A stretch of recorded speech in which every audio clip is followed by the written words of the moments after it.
Before the Civil War, a few white men from Henry County made a decision that was both bold and deeply controversial. They didn't just free the people they enslaved, they arranged to have them sent across the ocean to a place those people had never seen, to a colony called Liberia. This was not simply freedom, it was exile.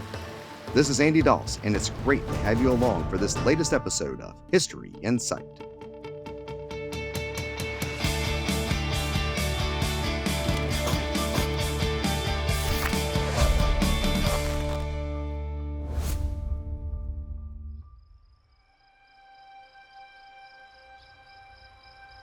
In the early 19th century, some Virginia slave owners began to grapple with the moral and practical implications of their world.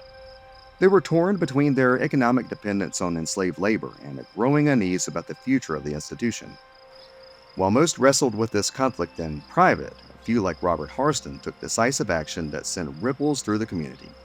Robert was a member of the Hairston family, one of the wealthiest and most powerful in all of Virginia. By 1832, he had become deeply disillusioned with his family's reliance on slavery. In a conversation with his brother Samuel, he confided his feelings, saying, "You and I know not what hour we may leave this world, and both have as much of it as necessary, and what we leave behind, if left as it is, had better not be left." That same year, Robert Hairston became the first in his family to free some of the people he enslaved, a truly rare move among his peers. Unsure of the next step, he reached out to the American Colonization Society, an organization formed to resettle freed African Americans in a place called Liberia, a new colony on the coast of West Africa.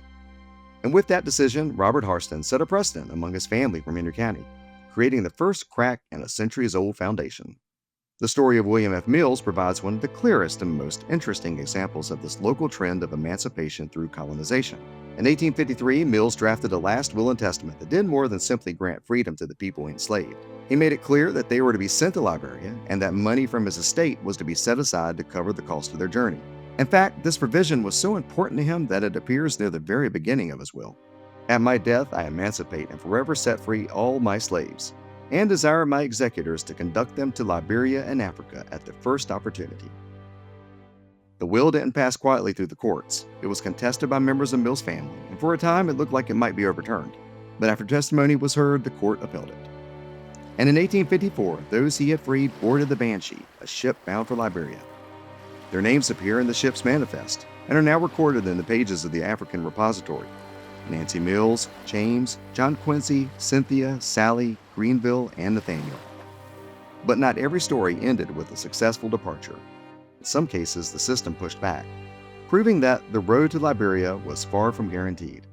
John Calloway's story serves as a powerful counter-narrative illustrating the intense and systemic opposition these emancipators faced. Calloway successfully freed several people and arranged their passage to Liberia in 1850. Encouraged, he planned to send 20 more the next year. But this time, a legal injunction was filed. The people he intended to free were arrested in transit, forced to return. His estate became entangled in litigation, and the 20 he tried to free remained trapped. Now, records suggest that Calloway and Hairston may have been acquainted, hinting that these efforts weren't isolated acts, but shared ideas passed among men grappling with their role in the institution of slavery. And they weren't the only Henry County natives doing this. Francis Bannister also freed some of his slaves, and so did William Schofield, who served as executor for William F. Mills' estate and supported others' passage to Liberia. In his will, he specified with certain conditions that his slaves would be liberated and sent to Liberia and Africa. To understand these events, we have to look at the layered and often contradictory motivations of the men involved. Their reasons were a mix of personal conviction and social pragmatism. The driving forces behind their actions appear to be threefold. For some, it seems to have come from a place of personal conscience or religious conviction. They may have felt a deep sense of guilt or maybe a calling to do what they believed was morally right, especially as the reality of slavery became harder to justify even in private. But moral conviction wasn't the only factor. There was also fear.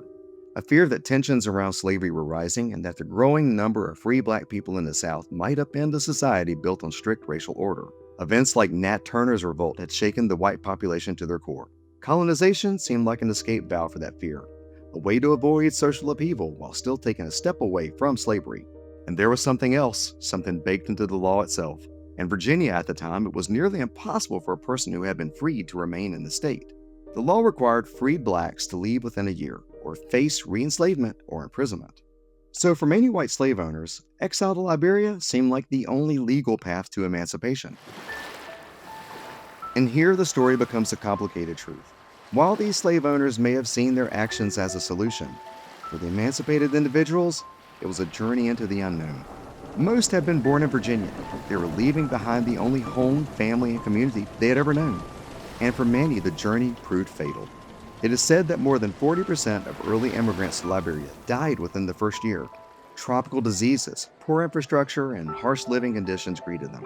They arrived as outsiders in a land they were told was their own, but often without adequate support.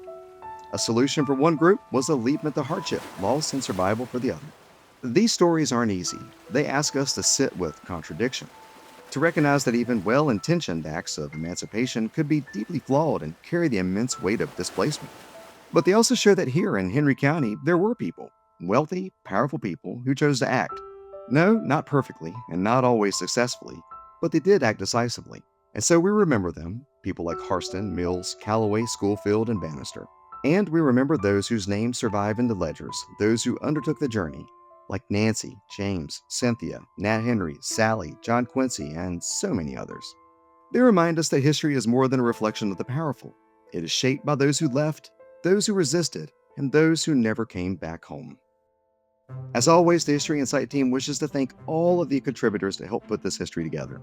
If you like this video, we humbly ask that you give it a like and that you subscribe to the channel and click the bell to get notifications when we add more content.